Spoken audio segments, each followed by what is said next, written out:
সকালবেলা ঘুম থেকে উঠে বা বিকেলে চায়ের সঙ্গে বিস্কিট খেতে আমরা অনেকেই অভ্যস্ত। আর সেই বিস্কিট যদি হয় ভারতের অন্যতম একটি ব্র্যান্ডের তৈরি, তাহলে তো আর কথাই নেই। এরকমই একটি ব্র্যান্ড বিস্ক ফার্ম, যার 25তম বর্ষপূর্তি হয়ে গেল এই কলকাতাতেই। কলকাতায় বিস্ক ফার্মের এই 25তম বর্ষপূর্তিতে উপস্থিত ছিলেন স্বনামধন্য ক্রিকেটার সৌরভ গাঙ্গুলি, ছিলেন অর্পণ পাল, যিনি সাজ ফুড প্রোডাক্টস প্রাইভেট লিমিটেডের এক্সিকিউটিভ চেয়ারম্যান, এবং উপস্থিত ছিলেন ম্যানেজিং ডিরেক্টর বিজয় সিং।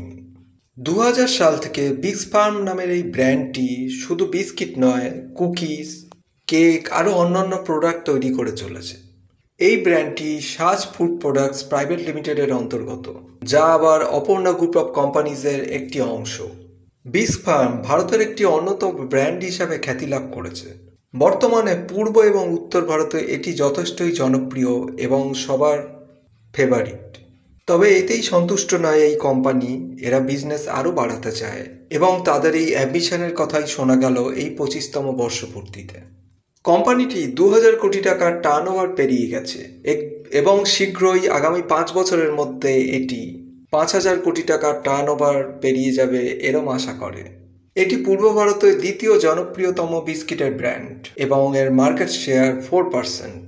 কোম্পানিটি শীঘ্রই আসামের গুয়াহাটিতে তার একটি ম্যানুফ্যাকচারিং ইউনিট তৈরি করতে চলেছে এবং সমগ্র ভারতবর্ষেই এই ব্র্যান্ডটি জনপ্রিয়তা লাভ করবে, এরকমই এটি আশা করে। এই কথার আভাস শোনা গেল কোম্পানির এক্সিকিউটিভ চেয়ারম্যান অর্পণ পালের কথায়। জনপ্রিয় ক্রিকেটার সৌরভ গাঙ্গুলিও ব্যক্ত করেন এই ব্র্যান্ডটির প্রতি তার ভালোবাসা এবং জানান কেন এই ব্র্যান্ডটি তার অতি প্রিয়।